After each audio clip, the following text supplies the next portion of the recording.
Thanks for checking out the Campfire Conversationalist podcast. Today, John and myself, DreadMatt, we'll be talking about some basic survival skills that we think everybody should try to incorporate into their life just in case something happens, like your car breaks down or zombies come to eat your face off, whatever. Anyways, thanks a lot for checking out the Campfire Conversationalist podcast. Don't forget to check us out on Facebook and YouTube. Talk about us if you like us in social media, share, and thanks for listening. And here we go. Once again, this is the Campfire Conversationalist podcast, and this is DreadMatt, and that is John. And we are going to talk about some basic survival skills that I think everyone should utilize. They need to have stuff that's affordable for literally almost anybody, no matter what your budget is. I mean, dude, if you're homeless, you could probably collect cans and do what I'm telling you. If you've got a tent and pot to cook on or whatever. Not a pot to piss in, but a pot to cook on. So yeah, we started recording this and I realized I wasn't streaming this like a doofus. And before John was showing me some of these tablets that he had actually, I won't say he introduced me to them. I had heard of them before, but he's the first person I had ever known that actually had them, and he showed them to me in real life, not just on the internet. So these tablets are like a compact. These are, well, let me point out, these are just one of the type of wipes that you can get out there. I mean, they all come in these little tablets. And if you can read on there, hold on, multi-purpose wipes. So these are just one type, okay? And I'll even pull one out. Hold on. Yeah, I have some too, and I got mine on Amazon, and they're really, they're not super cheap, but I mean, there's enough of them in a bag to last you a pretty long time. And they're super strong. Yeah, yeah, like you can pull on them and they won't rip like a paper towel or whatever. They're way stronger than a paper towel. Oh yeah, yeah. So I think these are really handy for a million different reasons. Number one, they're obviously used for wiping your booty. And if 2020 taught us anything, wiping your booty, people tend to freak out when there's nothing to wipe your booty. That being said, post 100 years ago, no one had toilet paper. Post probably 50 years ago, most people didn't have toilet paper. What did they use? Or not post. God, I don't know what I'm saying. Newspaper, whatever, sticks, leaves. I have no idea. But I mean, I don't think toilet paper's been around for that long. Look it up. Let's fact check. Okay, let's fact check. Oh, hey, wait. So I'm going to demonstrate. Okay. Yeah, go ahead. I'm going to go ahead and. So I have a tea here, and you can use any type of liquid, but I have a tea here, so I'm going to use my tea, and I'm just going to stick my pinky in there, dab some on, and it doesn't take much.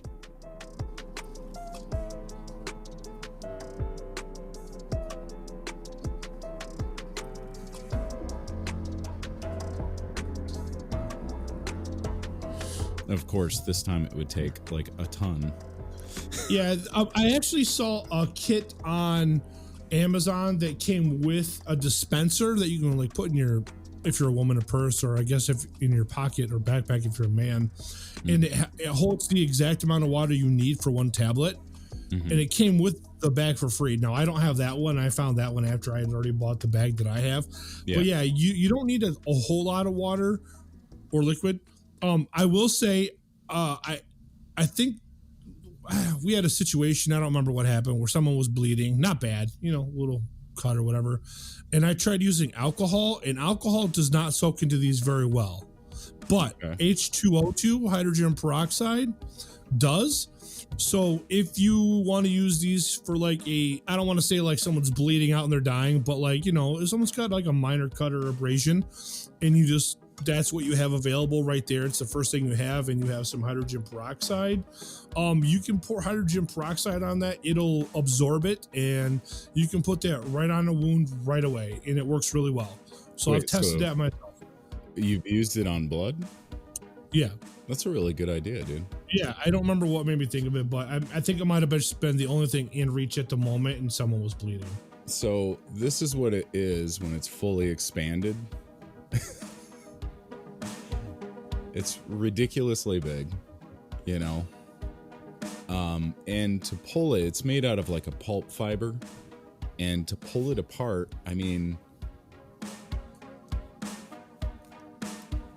there. Yeah, they're actually pretty tough. Yeah. No, I'm gonna put in the comment the link I found for toilet paper. It says roughly 83 or something. I mean, I don't think it was being used everywhere then. Maybe that's when people started using it and it got popular. That's according to Wikipedia again. I don't know that I necessarily believe Wikipedia, but that was just a quick search. So toilet paper's been around for maybe 125 or 30 years roughly. So before that, who knows? So people were using their fingers. I don't know. I prefer a bidet. I want to use the bidet every day. I just can't afford one because I'm a normal person. But like I said, I want to use a bidet every day. Right. So my Patreon, if anyone is, Patreon at DreadMatt, whatever. If anyone wants to hook me up with a bidet or whatever. I have one. I just haven't installed it. Oh, nice. Yeah, no, they're actually fairly cheap. I think you can find a decent one for like that hooks up to your toilet for like $50-$60. Yeah. And it sounds like they might work okay. Since I've actually never used a real bidet, I have nothing to compare it to. Right. But I imagine that's better than using your fingers in a sticky situation. Okay, so the point of this go ahead, sorry. Oh, I was gonna say these the reason I like these is so this bag right here has, I don't know if you could see, but it has 100. Okay. Each one of these, you can probably get, I would say, 2 wipes out of. So each tablet, 2 wipes. If you were in a really, like, desperate, you could probably stretch that further.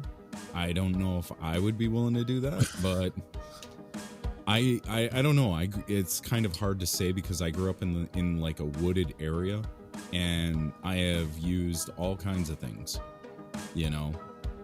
leaves.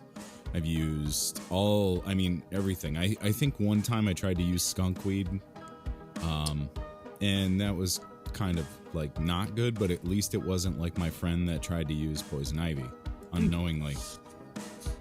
One time I had an emergency situation, and I was working with Eric at the time.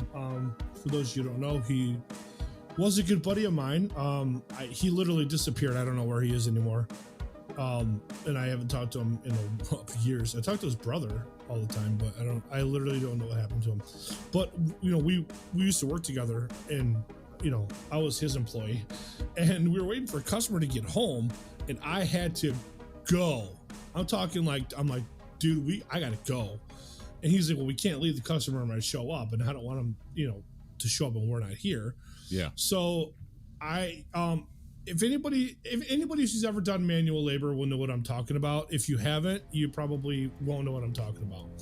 But I'm sure you've used those like cloth brown gloves. They're good for a couple of uses depending on what you're using them for. They're like maybe $1 a pair. You know what I'm talking about? They're brown. They're made of cloth. They're not really like super durable, but if you're just using them for the day or whatever, they work. You know what I'm talking about? Yeah. Those brown gloves. Yeah, I used those one time. I've used socks. Yeah. Use what you gotta use. Right. Go ahead and keep talking. I'm gonna go grab my bag of tablets, and all right, I'll show what I have. Go ahead. All right. So the good thing about these, the thing that I think they're so handy for. So number one, this is a small bag of 100. but they will go a very long time because you're not planning on this being, you know, this is your backup. This is like a worst case scenario. So I take these hunting because this leaves me the opportunity that if an emergency arises, I don't have to have like a full roll of toilet paper with me.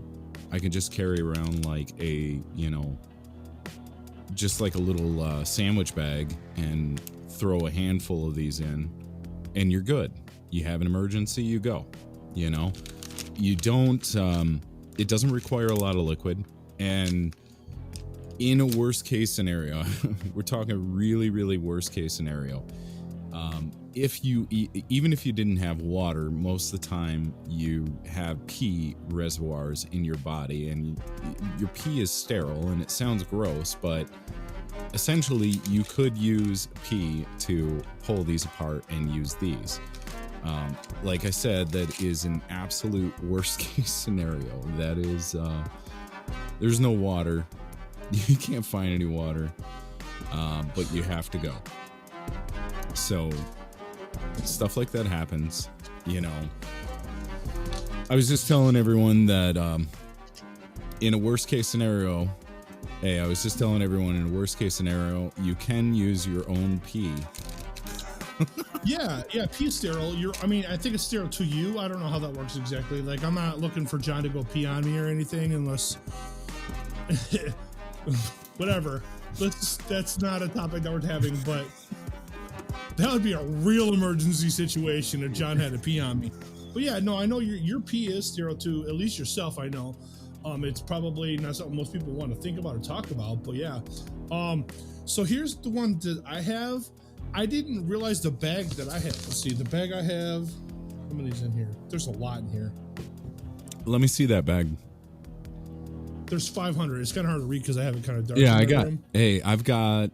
I think 4 or 5 bags of those. Yeah, and these ones are pretty nice. I didn't know this until I got way down into the bag, but they come with 4 tubes. Yep. And so these are like for your pocket, and you can refill them. Yeah. And like I said, I didn't even know that until I got way down into the bag. I was like, oh, sweet. So yeah, I have Rebecca carry one of these in her purse. Mm-hmm. I carry one in my pocket if I remember to grab it before I leave. That way we always have something just in case. And there's usually, like on this one, they actually give like little tips for other things that you can use it for. You can use it for baby wipes. Yeah. So say I've done it a couple times. This, 3 kids in, it's happened to me a couple times, not too often, to where you are, you're constantly using the baby wipes in the baby bag, and someone forgets that you don't realize that you're all the way down, and all of a sudden you're left in a circumstance where you have like 1 wipe. Now these are totally scent free, fragrance free, so there's no perfumes, no additives whatsoever. And so if you use this on a baby butt, it's not going to hurt the baby butt, but like I said, I have had it happen where you just run out of the house, check the the baby wipes, and you're down to like 1 baby wipe. Yeah, we've had that happen before too. Not very often. And then you have like an explosive, load, and you're like, what do? I only have 1 wipe. And then I remember going into a store and trying to find whatever kind of wipes I could find. And at that point, it's like, you might be buying scented ones or, stuff that actually could give your baby a rash. Whereas if you just like had that little tube with some of these and a little bit of water, you're good. And on the back, it actually tells you like different things that you can put into them. You can add lemon to cut through grease, vinegar to kill germs, toner to freshen up. I don't know about that one. But you can add a cleanser for hygiene. So all kinds of different weird stuff that you can do. Yeah, and then like I had said, you can use H2O2 in an emergency situation for like a minor cut. Like I said, I've tried alcohol too, like isopropyl alcohol. Yeah. Just to see, and it didn't soak in. Like almost at all. Like it like almost like ran off. Like it was like a little bit wet, but it wouldn't absorb for whatever reason. I mean, I can imagine why. It kind of makes sense, but like it was kind of weird at the same time that it didn't absorb. But yeah, so I think it's a good idea to always keep those around. And you can get them on Amazon. I think my pack was like 20, or no, it was like $30 for 500. They're a little pricey, Okay. but at the same time, it's not something that you use every day, but you might want to have them around every day just in case. So that brings me to kind of my next point, which I was going to talk about. And that's, okay, so what do you do when you don't have anything to kind of soak those in? And I know John had talked about you could use urine. That's a pretty extreme situation, I think, for most people. I'm not saying I wouldn't do it or anything, but that would be a pretty desperate situation. One thing that you can do is you can distill your own water. We have a water distiller just because, me being the person that I am, I don't trust the city of Wausau or any other city that, for that matter, of what they're putting in the water or not putting in the water, or I don't know what they're doing with the water. All I know is when I turn the tap on, water comes out, and that's awesome. That's a huge plus. And you know, we live in a great time where that can happen. But I don't know what's in that water, fluoride or any chlorine. They put stuff in the water. And I don't know what's in there. So we distill our water. We take it, you know, we take the distiller. It's like a 1 gallon. We put it right under the tap, pour it up to the fill line, and then you put the top on, you plug it in. It takes about 5 hours to distill 1 gallon of water. Now that water, when we went camping, I brought 3 glass jars full of the distilled water. Remember? Yeah. And yeah, I mean, it's great to have with you wherever you go. Just, you know, you can just have clean distilled water that you know is going to be sterile of any, well, probably mostly anything. Yeah. So even if you're in a situation where all you can do is collect maybe rainwater or something, you can distill that and then you have clean water. Those distillers are like, they're not too expensive. We bought ours years and years and years ago. I don't know what they run for right now. They might be like $150 ish. No, I don't know if you can hear, but I've got a dehumidifier going in the background. I like it really dry because I have a hard time breathing when there's any humidity at all. It has crossed my mind that, I mean, if the shit really hit the fan and, you know, we didn't have water, but I had electricity, I could distill water. I mean, I could use the dehumidifier to pull moisture out of the air and distill that water. Now, that'd be probably a really weird situation. Like if you still have power but not water, that would be really strange, I think. But who knows? You know, you never know. I'm just throwing out ideas. If you have a dehumidifier and maybe the water's, for whatever reason, Flint, John, you've lived near Flint for years. Everyone knows that Flint's had problems with the water.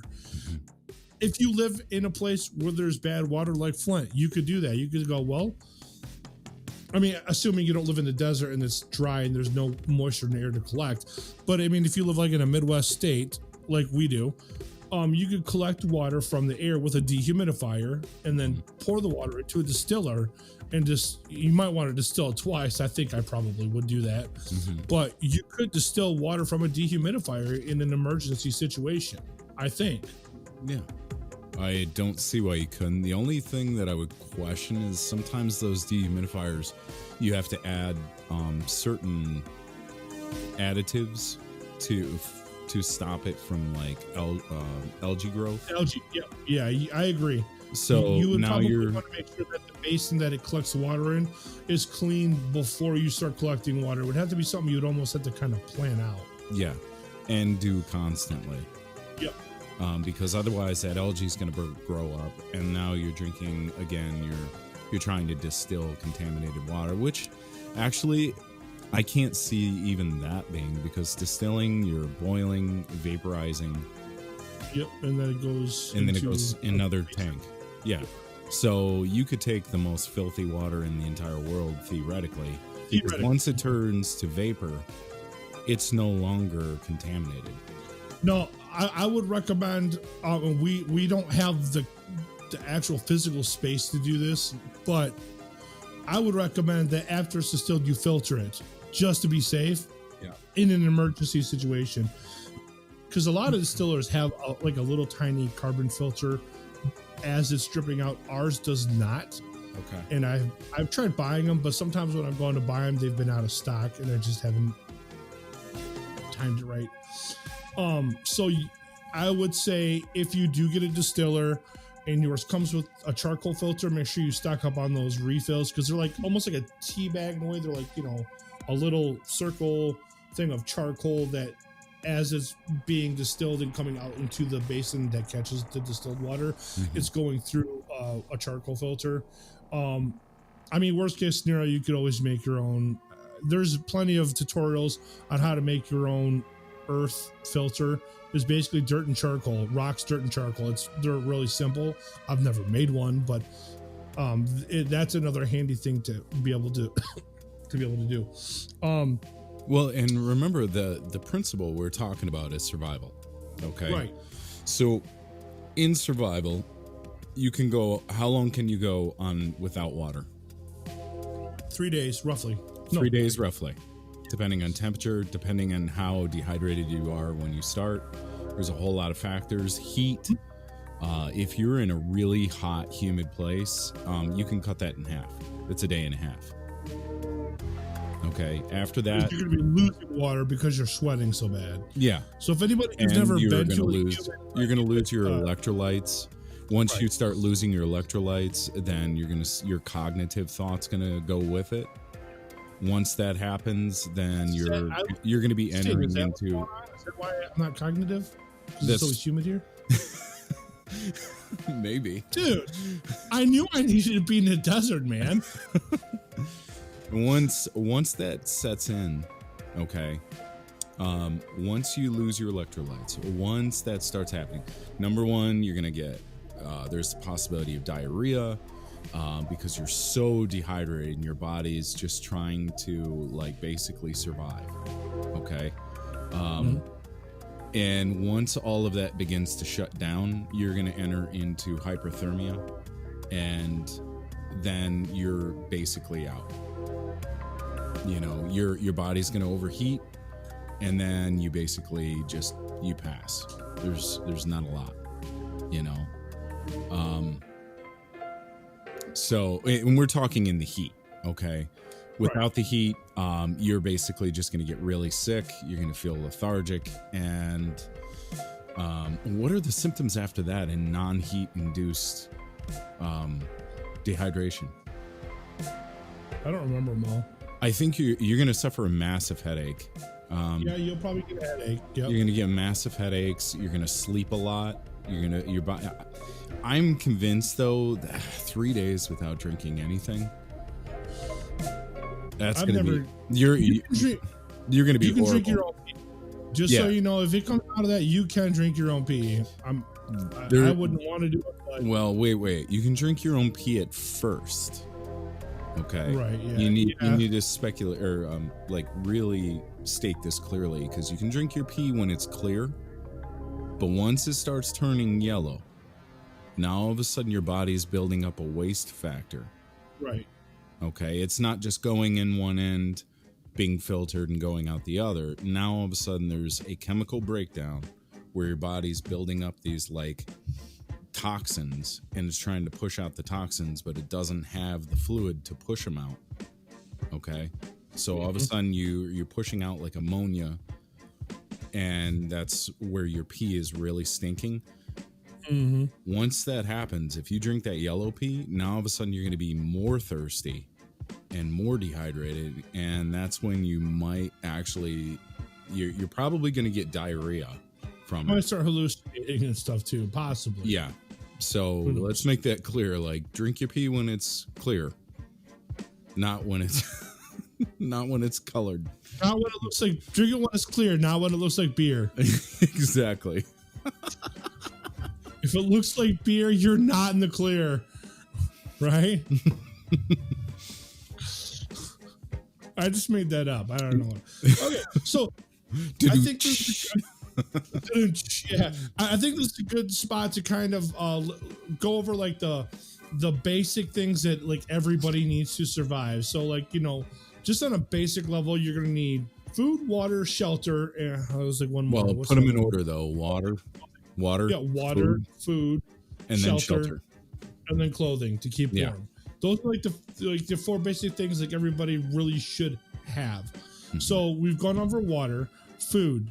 Food is something that you can kind of, it's almost something you have to plan out. So like, I mean, obviously I don't think that canned food's always the best thing to have. But you can always, like, when you go to the grocery store, let's say you normally eat, honestly. right. Well, you can plan it out to where like you always have extra food and you're rotating your can stock. Yeah. So like, let's say you normally buy like 2 cans of beans, baked beans or whatever, because you know, maybe that's only you might only eat baked beans once a week and you buy food once every 2 weeks, whatever. So start buying 4 and then start rotate the stock. Don't just leave one in the bag. Rotate your stock in your pantry or your cupboards. But just continually buy just a little bit extra every time. That way you're starting to build up your pantry. And then you're always rotating it, get in the habit of that. And if you don't know what I mean, basically you take the new stuff, you put it in the back of, like, let's say you have 10 cans of beans now, you've saved up. You take the 11th and 12th, 13th and 14th cans of beans, you put those in the back behind all the other ones, you pull the other ones forward, and then you go to the store, you use 2 or 3 in that week. So now you're down from 14, from 10, you went up to 14, now you're down to 12. You go to the store, you buy another 4, that would make 16. You take the new 4 you just bought and you put those in the back, just like a grocery store does. You're rotating your stock. You're always going to put the new stuff in the back and pull the older stuff forward. So you're constantly getting, everything's getting used and it's not sitting there too long. Not that it matters a whole lot when it comes to canned food, because I think canned food can sit for years before it's really not any good.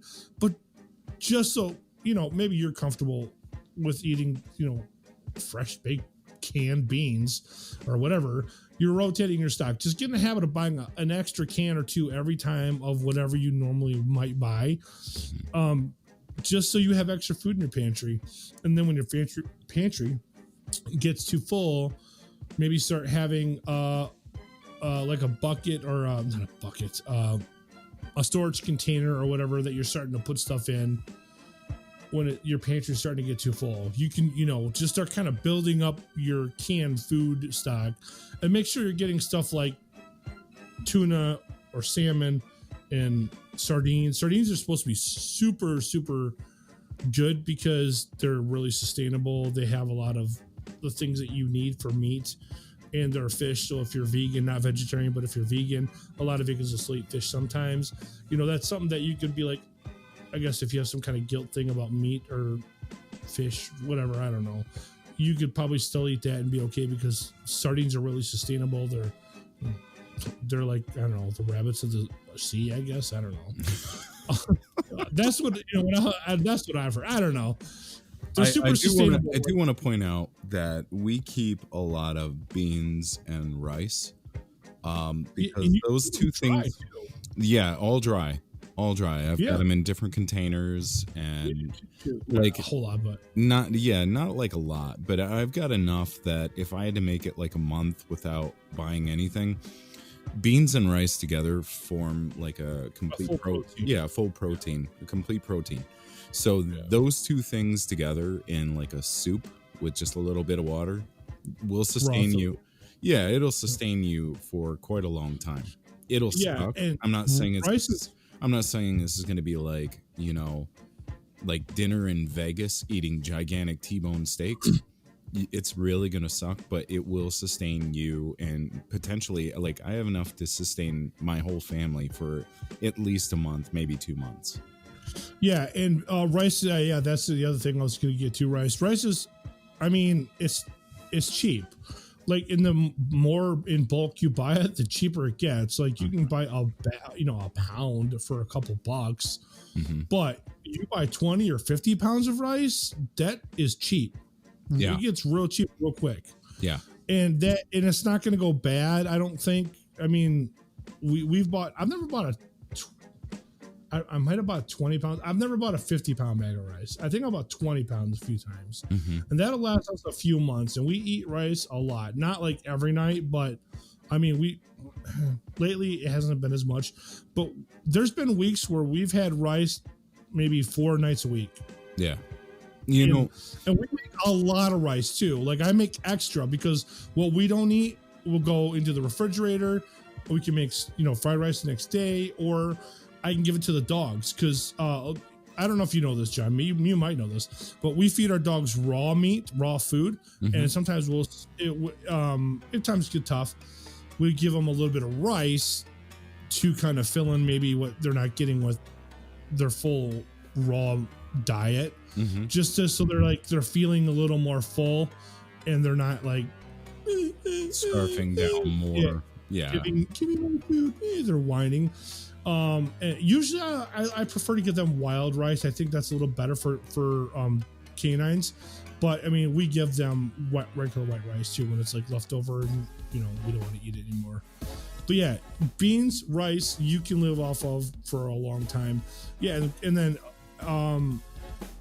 I mean, Spam, it's not my favorite thing, but it's not the worst thing in the world. And it'll last it'll last a long time. Yeah. So I do want to point out another thing I just recently learned is that for anyone that has like a little toddler like I do, like ages 1 and 2, probably all the way up to 3 and 4, you can actually put out a bowl full of rice, and like a big bowl. And the tactile functionality of it is they'll place their hands in, and something about moving their hands through the grains of rice is like sand. You're saying not cooked? Uncooked? Yeah, not cooked. Okay. Just dry.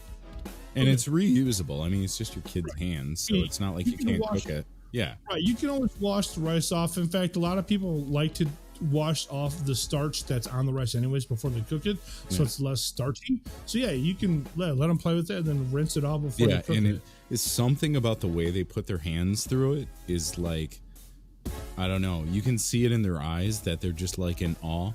Yeah, they're in seventh heaven. And then I was just playing with the rice in the room a minute ago. I didn't go to get the wipes for real. They were sitting here the whole time I was playing with rice. I wasn't getting the wipes. I was playing with rice. Oh, okay. Well, then if you put like other bowls and put a spoon out, they'll actually sit there and it's gonna make a mess, but they'll play like it's sand. And you can do this inside your house, especially now with like Michigan is still kind of on lockdown. There's not a lot of places you can go, or not a lot of places you can take your kids. It's winter time, number one, so everyone's inside anyways. But this is like something you can do with your toddler inside your house. You don't have to leave, and you will see their faces light up like they're at the beach playing in sand.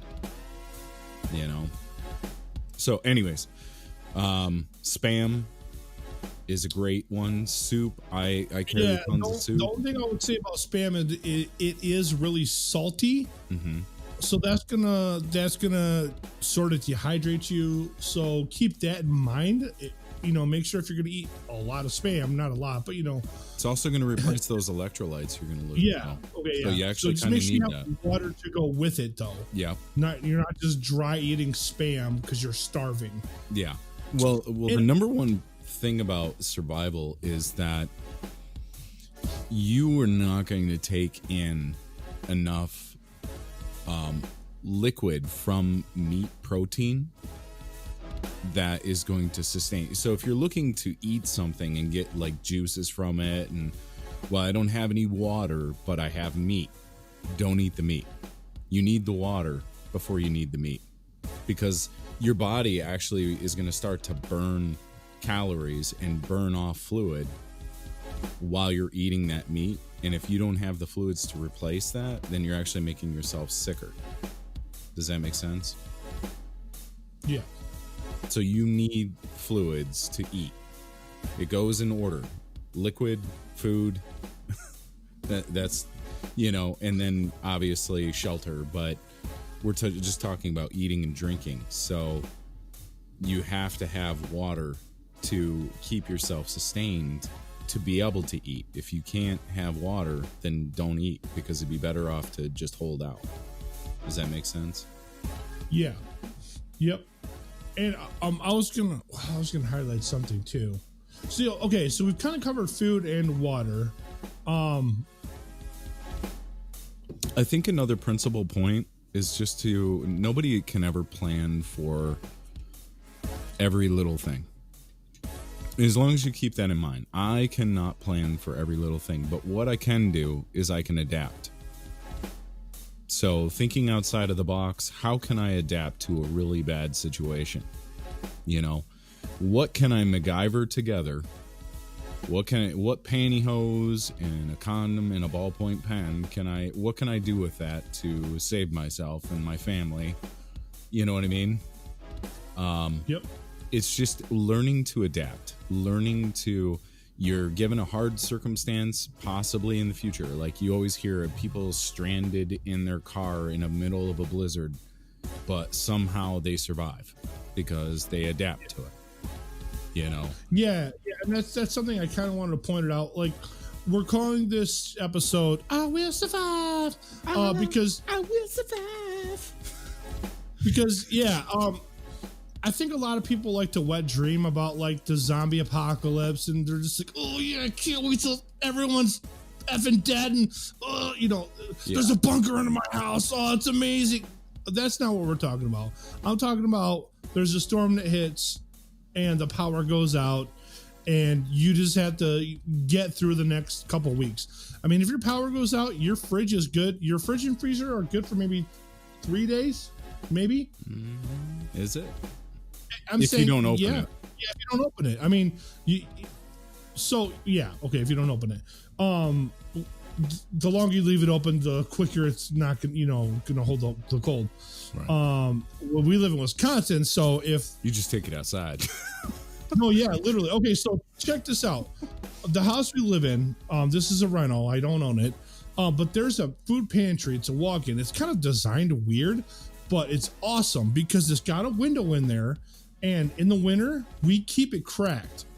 Even on the coldest freaking days, because whatever we can't fit in our fridge or freezer, we put in the pantry, like meat. We have meat sitting on the floor in a bucket, not not on the floor, but we have a bucket that we keep like meat and stuff in, because it'll stay cold in there, just like it's a refrigerator. It's actually colder than the refrigerator, but hang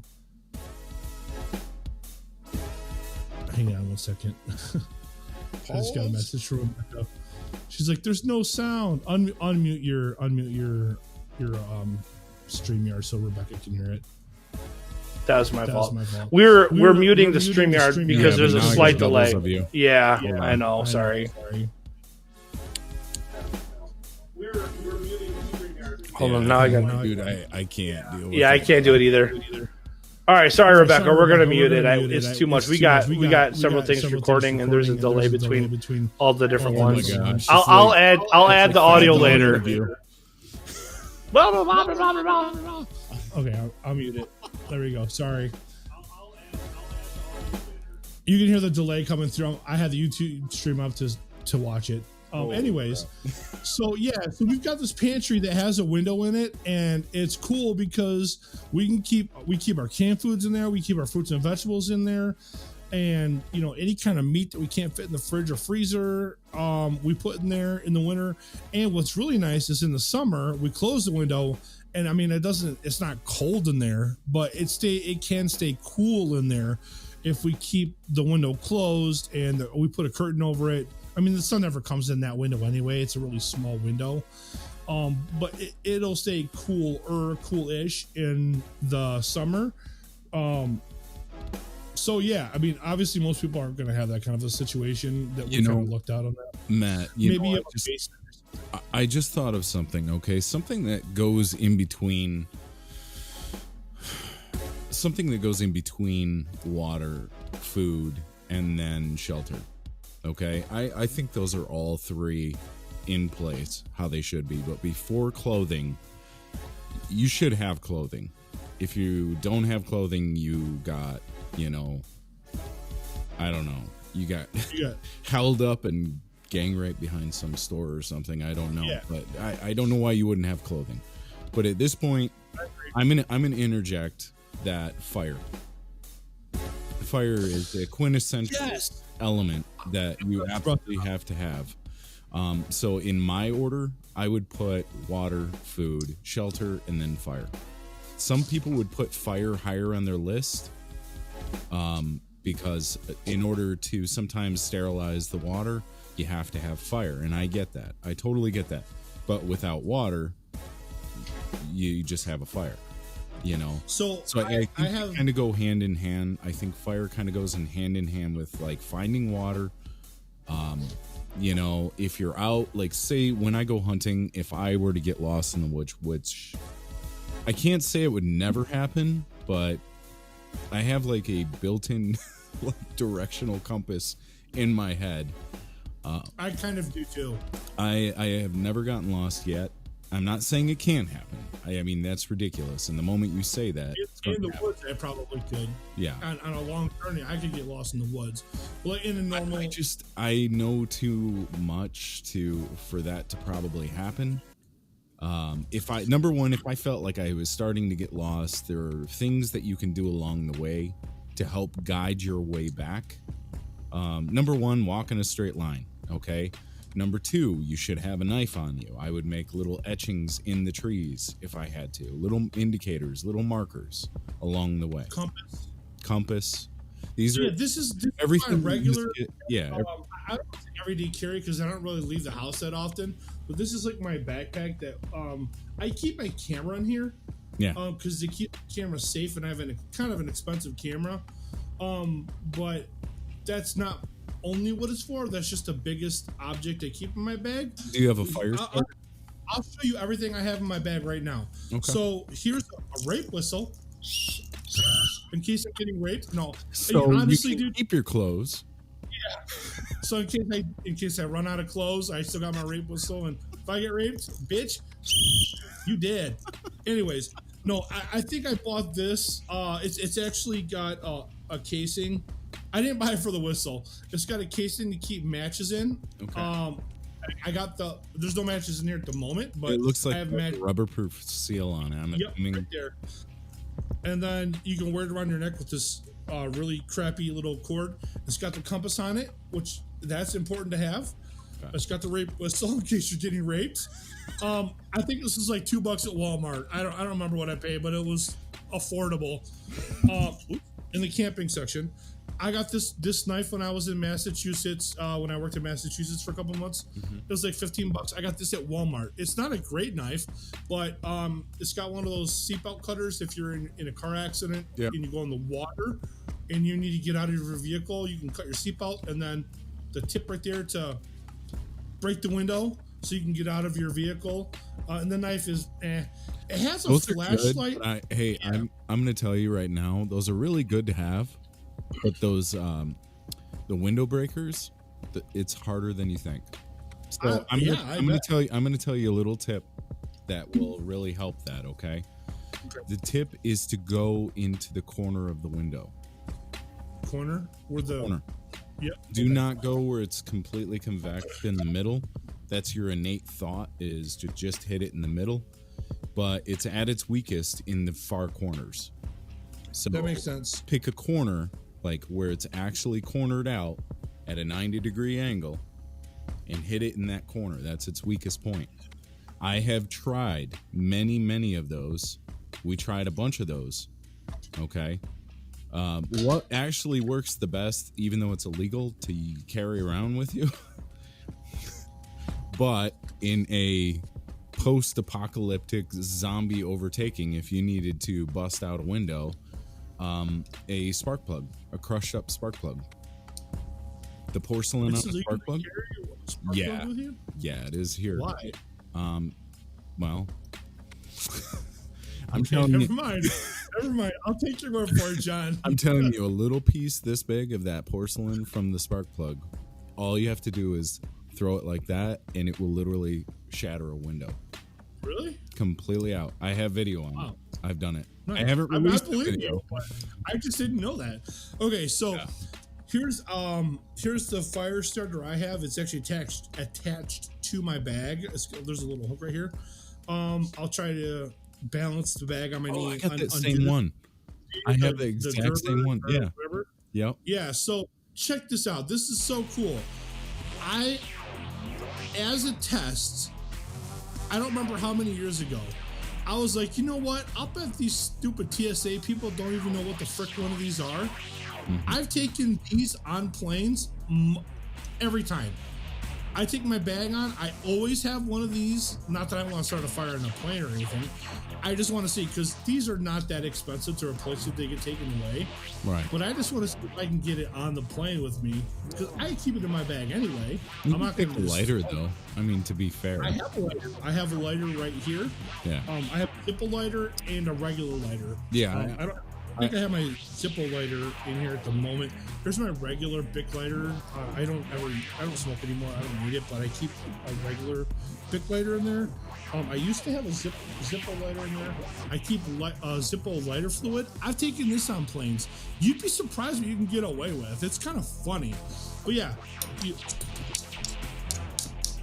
Yeah, you can see it spark a little bit. Yeah. So, I've taken these on planes. I don't say anything. It's just like, as long as you're not trying to blow the plane up or whatever. I take this everywhere I go in my bag. So you can start a fire no matter what if you're trying to survive. They also make the magnesium ones where you actually cut away a piece of the magnesium, and you can cut away as much as you want. And then on the other one, there's a striker to it. So then you strike it, and the moment one of those sparks hits the magnesium, you have like a serious ball of flame, like a pretty significant flame, like instantly. So because you're igniting the magnesium, which $2 or $3.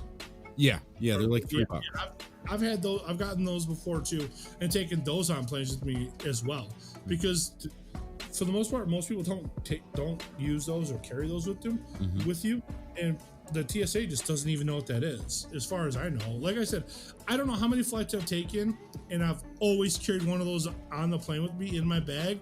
They've never taken it away from me, ever. Well, I've carried lighters, though. I mean, they've never stopped me or held me up about a lighter. Yeah. Maybe like 15 years ago, they probably would have, but not, I don't think it's as big of a deal now. Yeah. But yeah, no, I've got a cheap, this light too, it has a light on it. It doesn't work. I don't know why, but I don't know if the batteries just never worked, but it's got a tiny little light on it. It's for $15. Signaling. I guess, but it's just never worked. And I bought the knife brand new, but yeah, just to keep a knife on you just in case you need to cut something. Yeah. In your bag. And I think, again, I bought this in Massachusetts, and we flew from Massachusetts back to Wisconsin, and it didn't get taken out of I don't remember if I put it in my bag or my suitcase, but I mean, I've got it here, so I got it here somehow. Yeah. I don't remember exactly. That was a couple years ago, but yeah. So just, I don't have the matches on me, but at Walmart, there's like windproof matches, and the tip that you strike and it lights? I don't know what that's called. Is that magnesium? Whatever the tip is, you're striking on a match that lights. Yeah. Yeah, so they have like these windproof ones, and there's like that much of that stuff on the match, so even if it's like really windy, they won't blow out. I had some of those in my little rape whistle here, and I don't know if I used them or I don't know, for whatever, starting the grill outside, I don't know, but I've got more of them. Those you can get at Walmart for maybe $2 or $3 for a pack of 15 or 20 of those weatherproof, windproof matches, and I've tested them outside. Like, I was like, it's kind of windy out. I struck it and lit it, and it's like, they lit, dude. So for a couple bucks, it's worth having on you some matches that you keep inside of a rape whistle with a compass, just in case you need them. This stuff you can throw in your purse or your bag, and it's not going to take up a ton of space. Like I said, this is like my camera bag. I take my camera with me, and I also have a knife, a whistle, a compass, lighter fluid, all that stuff, just in case. And that stuff's never happened to me. I've never gotten trapped in the woods where I've needed this stuff, but if it happens, I've got it. Right. Better to have it and not need it than need it and not have it. Yep. That's kind of I kind of live by that philosophy. I do want to point out, you can actually cut those matches you can cut them smaller than halves, but let's say that you wanted to, that was all you were going to get, and you don't know the next time you're going to be able to find matches, okay, or a fire starter for that matter. You can actually cut those matches safely in half with a sharp knife. Like down, long ways down? Yep, long ways down the middle, and use each half. So now you've doubled up all your matches. Assuming you have a good striker to strike it on. Now, keep in mind, if you're in a situation where you have to have a fire to survive, my advice would be to make sure that fire never goes out. Keep it lit all the time, so you only have to start the fire the one time. That also requires fuel for it, though. Yeah, a lot of work. But that would be the ideal situation. But that work also comes at a price of calories and water. So true. Just to keep a fire going is going to require fuel for your body and fuel for the fire. So you're going to have to constantly be going, Hopefully it never gets that bad. You never have to, but that's where it comes back to. Can you adapt? Right. Can you adapt to a really nasty situation? It might cost you something. It might cost you a lot of something that most people would not. I always think about that one guy that got trapped in the canyon. His arm was pinned in the boulder. Yep. He took a pocket knife and cut off his arm. Allegedly. And then tourniqueted it up. That kind of thing is adapting to a really bad situation. But without that willingness to adapt, he would not have survived.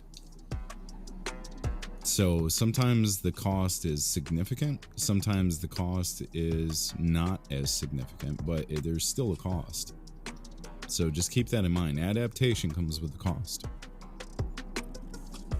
Are you there, Matt? I'm here. I'm just typing to the chat. Let me hear your sexy voice. Hey, guys. Hey, you guys. Okay, so there's a couple of there's a couple things I want to go over quickly before I forget. So there's a website I'm going to throw out there and a podcast. Now, I haven't listened to this podcast in quite a few years. No particular reason other than I just don't. That's it. There's no like reason other than that. But I used to listen to it all the time, especially when I was a truck driver and I had hours a day to listen to whatever I wanted. And that's The Survival Podcast. So you can Google it and find it. A lot of stuff, a lot of these tips that I kind of came across, I've heard there. They also talk about like kind of like homesteading and gardening, a lot of stuff. It's not just survival stuff, but it's like a lot of like getting your life with skill set, I would say. Developing your life to have a skill set to live and survive no matter what. That's kind of the idea of the podcast, of The Survival Podcast. Again, I haven't listened to it in years, so I don't know what it's like now, but back in the day, that was kind of like what the episodes were about. And one of the guests they had on there, his name was Steve Harris, and actually at one point he lived in Warren, Michigan, where you know where Warren's at, right next to Detroit. I don't think he lives there now, but he actually has a couple of books out. I have a couple of them. One of them,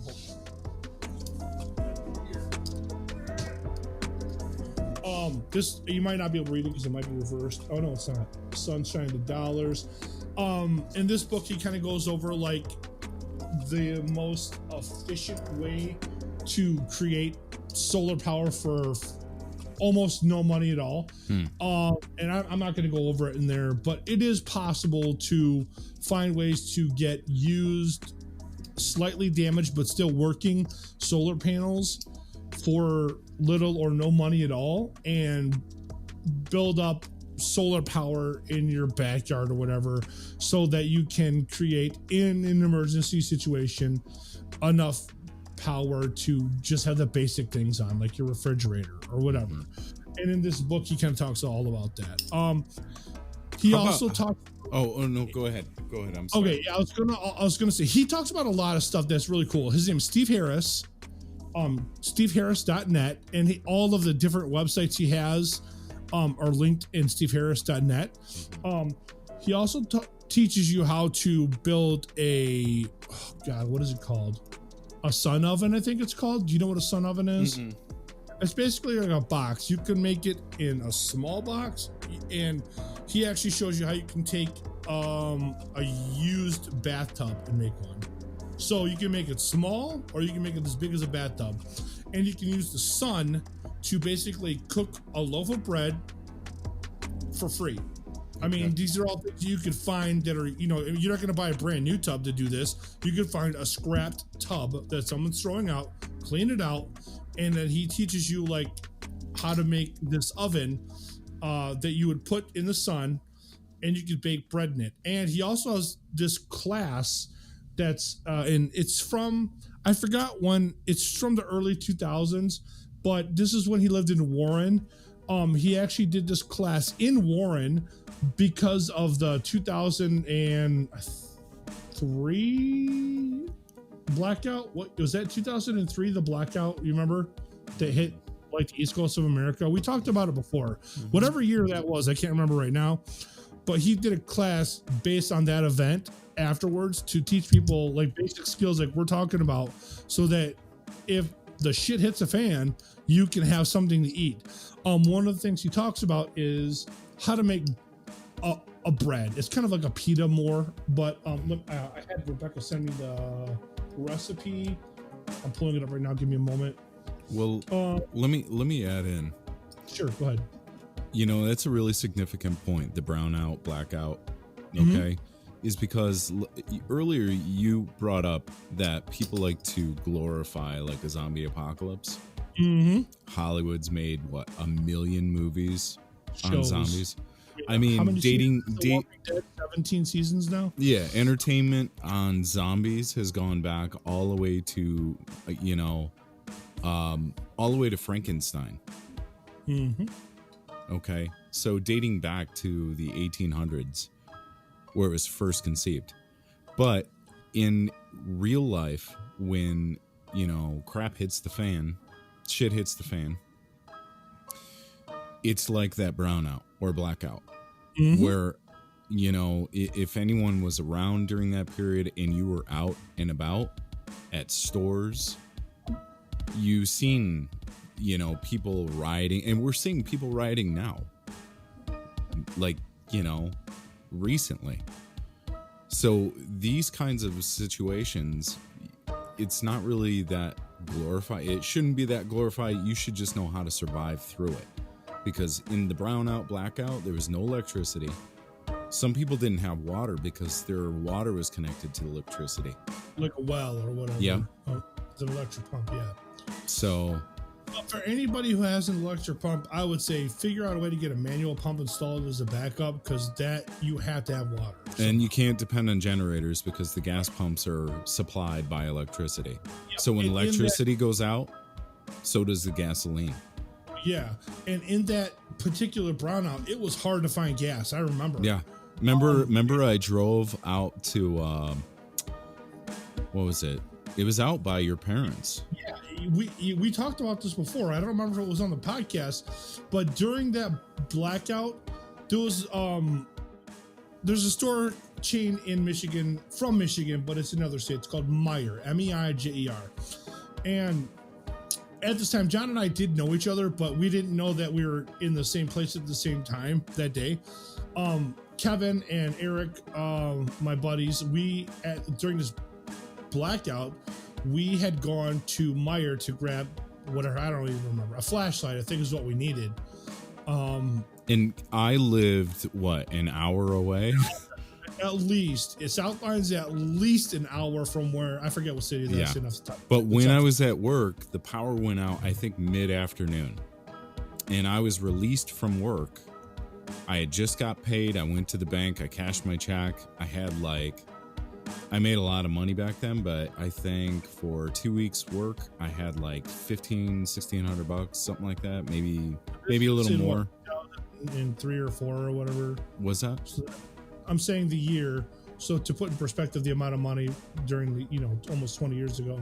Yeah, I had a good amount of money from like 2 weeks worth of paycheck, and I just had cash on me at that point. I was a young kid, had a bunch of cash. So here I am with like $1,600, and someone tells me there's no gas, there's no power. Somebody at work, and they were like, all right, we're going to release you. I knew I was empty on gas. Absolutely knew it. And I was like, well, crap, man, where am I going to get gas? Someone tells me at my work that he heard on the news that there was still power out at that Meijer. Where was that at? Was that in Mount Clemens or? I think so. I can't remember the exact city, but I mean, it's off of I-94 in 12 mile, 11 miles, something like that. I don't know. Yeah, I don't know what city it was, but in 7 years. So yeah, I knew I wasn't completely on E. I had like a quarter of a tank left, and I thought I could at least get there and then get some gas when I got there. And I don't remember if we had heard that Meijer still had power. I don't know. I don't remember the situation, but for whatever reason, Eric and Kevin and I ended up at the same Meijer at the same time John is. We never ran into John, but I remember when we were there, we went to go grab a flashlight. There was like one left, and then the power goes out. And you were there when the power went out too. Yeah, I was. We just didn't know until years later. I went in to get water. Lost it, and it like turned into a shit show real quick. Yeah, like in the blink of an eye, when the power went out, they were running on generators. Ran out they were running on generators, and the moment those generators, I was grabbing water down the aisle with the water, which just happens to be where the alcohol and everything like that is. There's chips, there's water, there's alcohol, there's everything kind of around that area. The moment the power went out, I had like a case of water, and I just dropped it like right away. I was like, okay, something, I need to like really pay attention. What's going on? I seen people just grabbing bottles of booze and throwing them in a cart, and there was screaming, mass pandemonium. I mean, just people. I seen an old lady, like an elderly lady, like probably 80 years old, just get trampled by a bunch of people. They just like, she fell over, and they were just like walking over her like she wasn't even there. Everyone's screaming, pushing carts, literally shopping carts of alcohol out the front door, just pushing them out. They're not even buying. They're just like, yeah. We need the alcohol. What happened? But in my mind, I just remember the power going out and everyone going, like someone was like, come on. I don't know if that actually happened or if I made that up in my mind, but that's just kind of how I'm remembering it. It's just everyone was like, yeah. But I remember we were like, yeah, we need to get out of here quick at that point. I don't remember if we got our flashlight or not. But do you remember people screaming and all of that? I remember hysteria. Eric and Kevin knocked over a display for fun.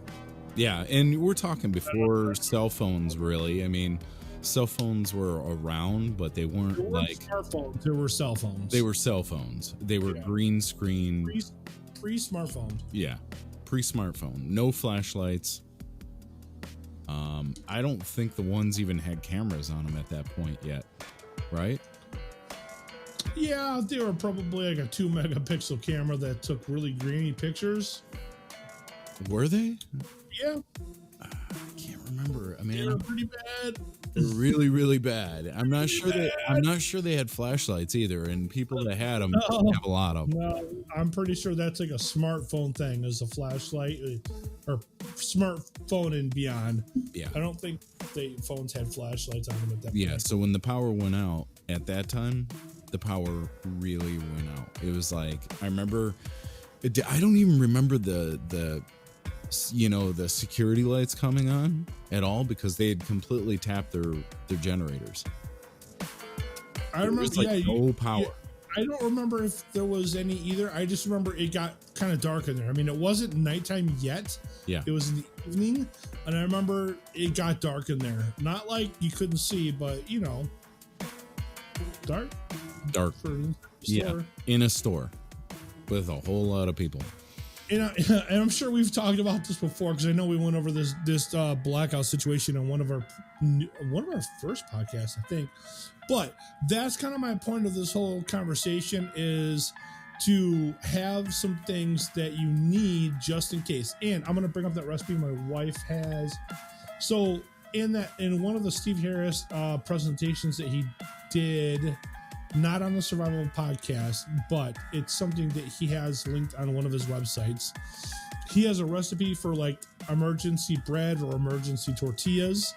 It's flour, oil, salt. You mix it into a dough. I don't have the exact measurements, sorry. Mm-hmm. But just so you got an idea of what you need on hand, you can play with it beforehand and kind of figure it out. And I'm sure there's tutorials on YouTube.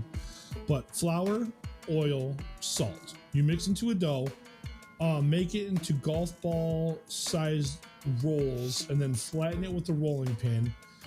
You can cook on a pan, so like a frying pan or whatever, on both sides in less than a minute on each side. And then you essentially have like an emergency bread or tortilla.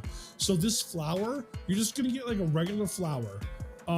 Nothing special, nothing fancy, unless you have an allergy or something. Like a regular flour you can get in the store. Steve Harris talks about this in his presentation. Why he recommends getting this is because there's something about the way it's bleached and processed. I know for like a lot of people who are into like, being healthy, that's not ideal, but in a survival situation, that's going to change. Just a regular flour, you can leave in your pantry. It's not going to go bad. Bugs aren't going to infest it. And you can use it to eat in a survival situation. So if you don't normally use regular flour, and I don't know if you use like some kind of non-gluten stuff, you might want to try and fool around with the recipe and see what you can get, and then make sure you're rotating your stock so you always have something on hand. But for people who can eat like a regular flour, I would suggest always having a 5-pound bag of flour or whatever in your pantry, along with oil and salt. Play with the recipe. Again, I don't know it off the top of my head. You can go to steveharris.net, and his presentation, he gives the exact measurements. And at the very least, if you've got fire, if you've got all those basic things, you can have something to eat. And if you've collected canned food like we have suggested, you're not going to go hungry. You're going to have something. And and for this blackout situation that happened, I think the power was out for a while. I don't remember how long it was. It was like a week. Yeah, it was like at least a week.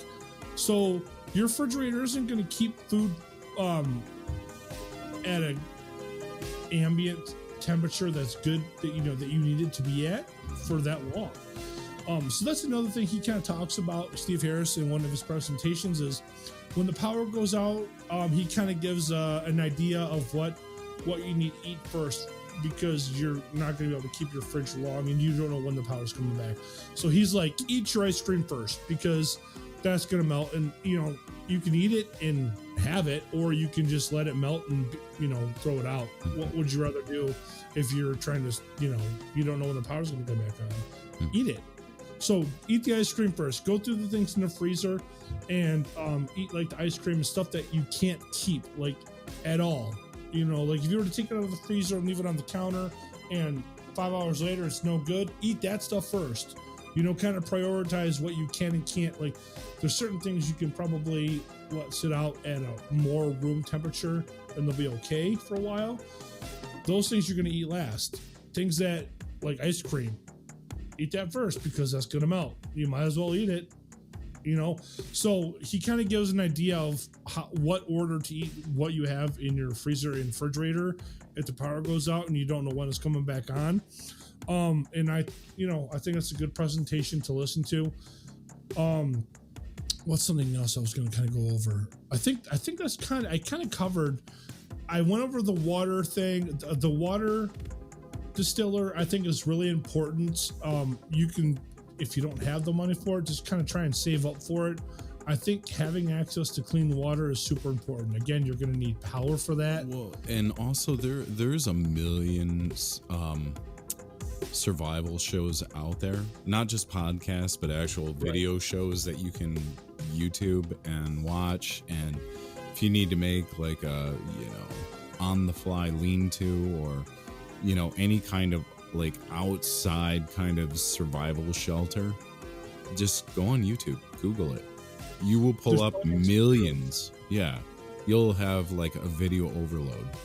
And like I said, make sure you know how to, in case you have to, make an earth filter for water. Mm-hmm. So if all you have is pond water, you can make an earth filter and you can drink something. Mm-hmm. If there's no power to distill water or whatever, it's not super hard. You just have to know how to do it. Yeah. So that's all I got for survival, man. I mean, you can go into more detail, but the rest, I think they can just look up online, especially like building shelters, building snares. A lot of the stuff is going to be dependent on where you live. Like John and I live in the Midwest. Mm-hmm. It's humid here. If you live in the desert and you live like in, I don't know, Arizona or Nevada, some of the stuff isn't going to matter to you. It's not going to pertain because the climate is completely different. Yeah. So a lot of this information is going to be dependent on where you live. And not only that, but I see it like all arrows point back to just being able to be flexible with the situation that you're in and being able to adapt to it.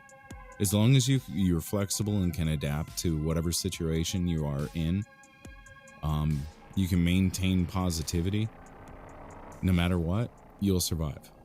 That even if you've never seen a tutorial on how to build a shelter, even if you've never watched a tutorial on or listened to anything else, as long as you can be, positive and try to be, adaptive to the situation that you're in and try to think outside of the box, how can I survive?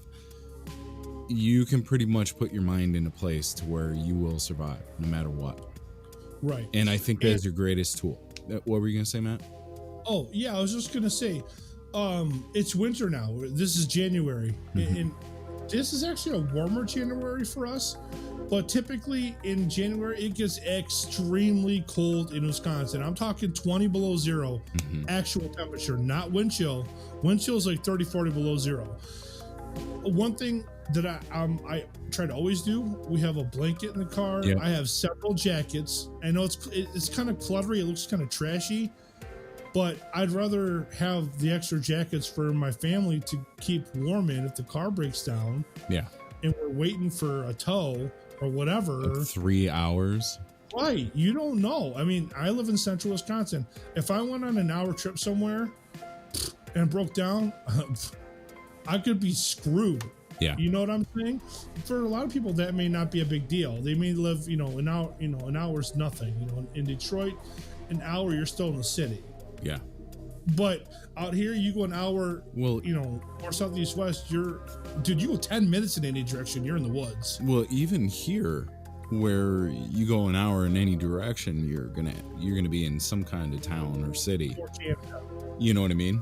But even here, I've been on accident scenes where someone was rear-ended, and we actually waited, 3.5 hours for the police to get there. There was no police, and had we not showed up, the person that got rear-ended, their car wasn't, the one that actually do the rear-ending, the one that hit them, their car wasn't running. There was antifreeze all over the ground. Their car's all busted up. It's not starting, and it's cold out. So what are you going to do for 3 hours waiting for the police to show up? Yeah, I mean, if it's 0 degrees out, which isn't super cold really, but it is if you're got no shelter. Yeah. I mean, having a blanket and a coat and a way to make fire if you have to could be the difference between dying in the woods in Wisconsin in the middle of winter at night or living. Yeah. I would argue that anywhere where you're going to get bad weather, rain, snow, doesn't matter. Yeah, and if you live south of us, like Arkansas or whatever, tornadoes. Yeah. I mean, we have tornadoes here, but not as often. I mean, there's natural disasters all over the place. Any given moment, anything can happen. You live out west, earthquakes. I mean, you're not safe for you live on the coast anywhere in the east or the south, hurricanes. You're not safe anywhere, really. So, this stuff is supposed to be like just in case anything happens. It's not like build a bunker under your house and you're hiding from the government because you're paranoid. And I've been there before, believe me. Yeah. Not anymore. I mean, I know this is, but and I want to try to help people in any way that I can, if I can. This knowledge, if you want to call it that, knowledge can help people, then so be it. And then I think, and now that is there any, okay, so let's see, we've talked about water, we've talked about food, we've kind of talked about fire and shelter, clothing.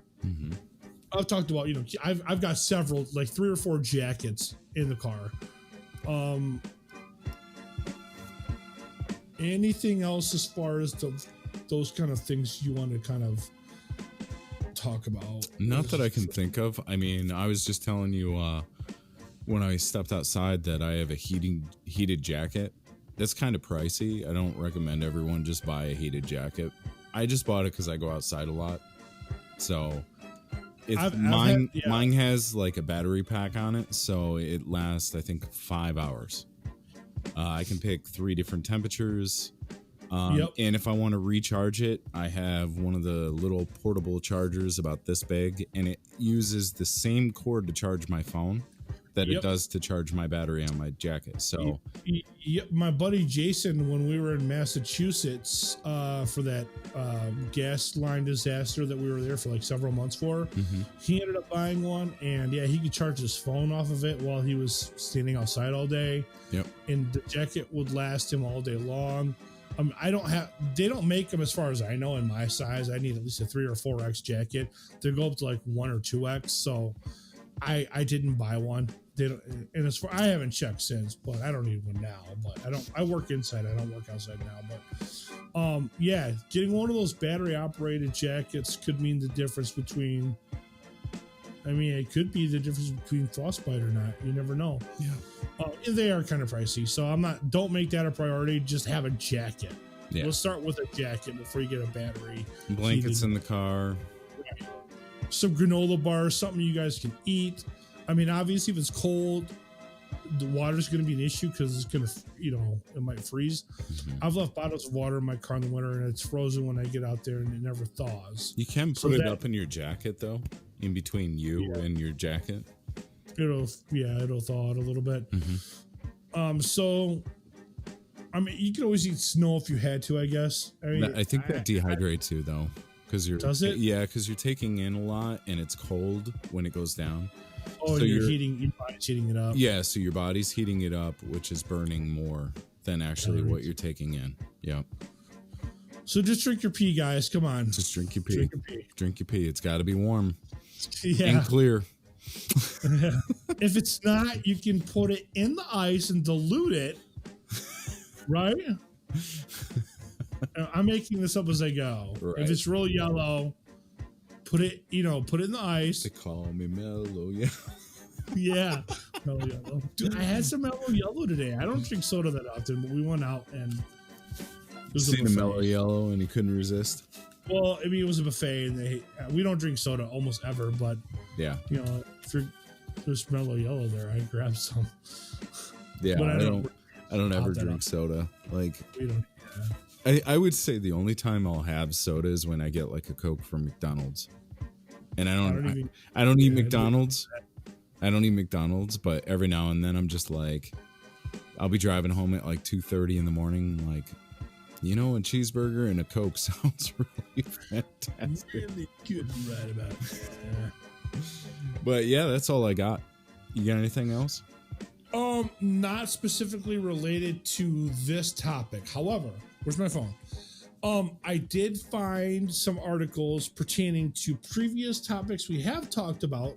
Mm-hmm. I'm only going to read their headlines to some of these. I'm not going to go into great detail, because it's not fresh in our minds, and I don't think it's worth getting into too much craziness over. But when we talked about whether or not Chernobyl, when we talked about whether or not nuclear bombs are real versus nuclear power, and then we kind of got into Chernobyl a little bit, I did find an article talking, let me find it. I have like 13 pages up on my phone, on my browser.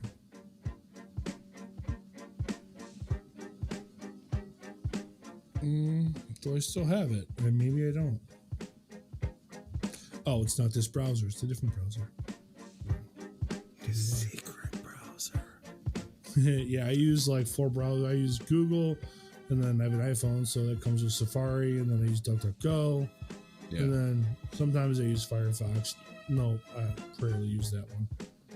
But DuckDuckGo is supposed to be private. Okay, so I decided to just look up articles recently, within the last couple months, not super recently, but we haven't done a ton of podcasts this year, so recently for our podcasts.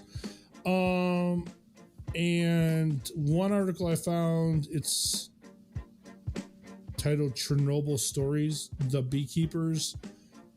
It's not really a super fantastic like article title.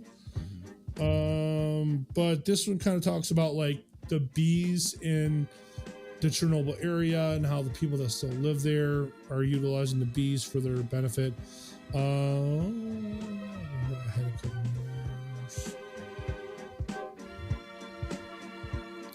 I just had a thought. What's that? If you bypass using Zencastr, you can just stream and record off of OBS.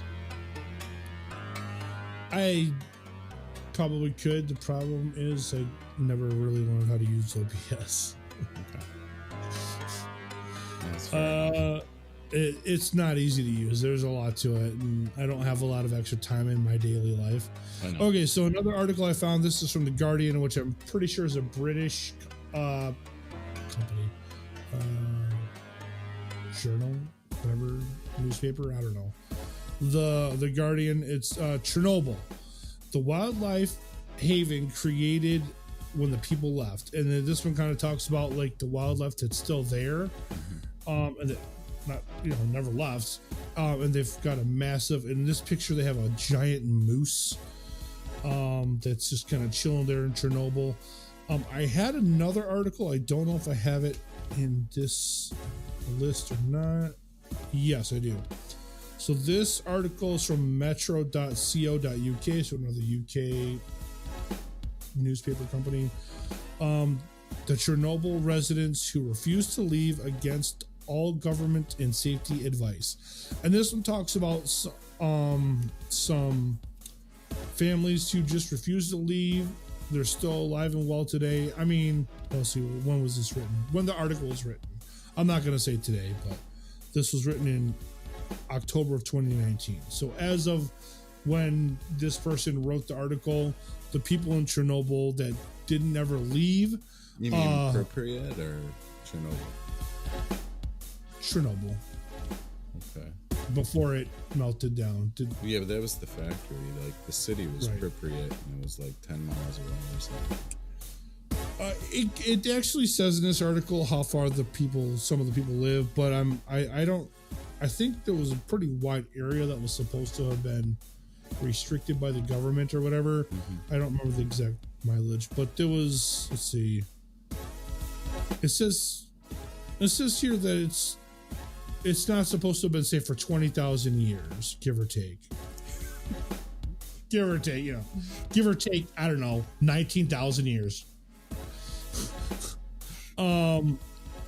It says it was 100,000 people living close to Chernobyl within a 20-mile, outside of the 20-mile exclusion zone. So there was a lot of people that lived in the area at the time, and there was about 150 to 300 people who just would not leave. And some of those people are still alive today. Some of them, they have pictures of some of them. They're very old. So some of the ones that may not be alive today may have just died of old age. But whoever did this article went there and interviewed some of the people. And let's see, this is, like I said, metro.co.uk. The name of the article again is "The Chernobyl Residents Who Refuse to Leave Against All Government and Safety Advice." So I'm sure if you Google that, you can find the article and read it. Yeah, so I just found it interesting how, like, it just goes to show that, yeah, nuclear power does exist, but is it really as dangerous as we were all led to believe it was? I don't know. I don't think it was. So just kind of a catch up on some of the other previous shows we had done before. I don't think I had anything. I just remember looking those up and thought I'd mention those in an episode. Was there anything that you want to bring up regarding your, do you have a channel anymore that you utilize YouTube? No, not on YouTube.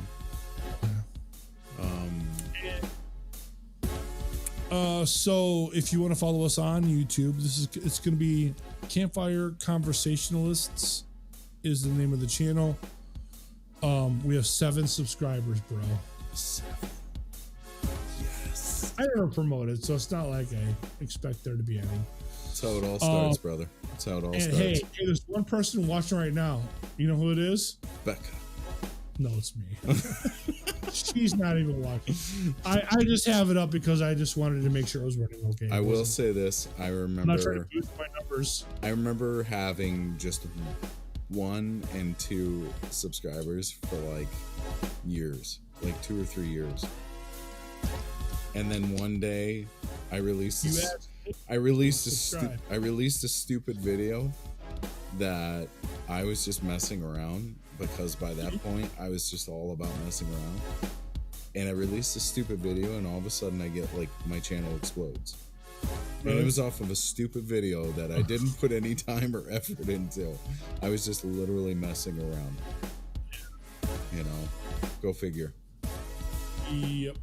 But that's how it goes sometimes. Yeah. So yeah, I think that's all I have on this episode. We're doing another one, right? Yeah. Tomorrow. What time is it now? It's like 1:30. I got a couple things I gotta do before bed. So. Yeah, I'm probably gonna be up all night because I slept until noon and went to bed at like 5 or 6 in the morning. So I'll probably be up late tonight. Okay. We can do another one tomorrow, though. Yeah, tomorrow.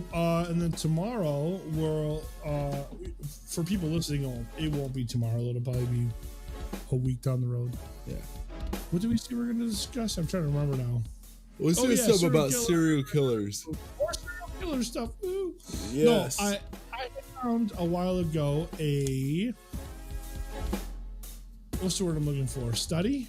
Mm-hmm. A study done by a university about serial killers. And I found it fascinating because everything that I thought I knew about serial killers in the United States of America was a lie. Well, according to this study. Yeah, according to this study, and I'm not even convinced of it, honestly. Yeah, so when we talk about... Just by sheer numbers and components, how you would have to correlate that and make sure that that data is accurate is the FBI keeps a very, very good track record of that stuff. And it's all public information, most of it. So it could be cross-referenced. It could be. I mean, I'm not going to do it tonight and figure it out by tomorrow, but... Yeah. It could be done. To have it be reliable, you know. Right. So we'll go over that kind of statistics. And the only reason I want to kind of talk about it is because I found it fascinating that everything that I had kind of thought was the stereotypical serial killer, this study says otherwise. And I was like, what? Allegedly. But then again, a lot of what I thought a serial killer is based off of what I've seen in either Hollywood or the mainstream media, which is not necessarily reliable. So it's possible that this this study could be accurate. Again, we'll look into it more tomorrow and figure out what we think. I'm trying to think, was there anything else we wanted to go over? I feel like there was something else I wanted to bring up, and I can't remember now. However, it is time for us to go. Let's go. Let's go, yo. Yo. So, follow us on Facebook, Campfire Conversationalists Podcast. Check us out on YouTube, Campfire Conversationalists. Conversationalists. I'm gonna just go with Campfire Combo. That sounds way more trendy. Yo, I like trendy. Campfire Combo, yo. I will survive as long as I have as long as I know how to love, I know. As long as I have my butthole wipes on my side, I will survive. I will be able to wipe my butt, I will survive. All right. You want to close it out? I don't even remember the outro now, man. I don't know either. All right. Well, I'm John and he's Matt. But not really. I'm Matt and he's John. And we're out. We're out. And thanks for listening to the Campfire Conversationalist Podcast. Don't forget to check us out on Facebook and on YouTube. And tell everybody about us if you like us. If not, don't tell anybody about us at all.